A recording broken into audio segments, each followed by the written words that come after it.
Звук «е» в чувашском письме обозначается двояко. «Е» оборотное и «э». В начале слова буква «э» оборотной, после слоговых ставится «э» буква. Буквы только. Вот это «э» оборотная, это простая буква. Перевернутая корнями руна вверх означает «эдем» или «эльтебер». Эдем, человек, эльтебер.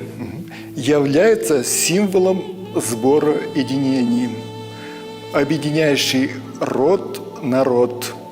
Обладатель такой руны знал, если имея такой символ, он получает энергию из космоса, рода.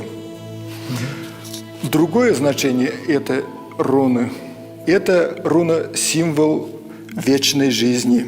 Символизирует 3 уровня бытия. Высший мир, высший, только что говорили, средний и низший. Перевернутая корнями руна показывает нам обращаться к примеру предков, их почитание.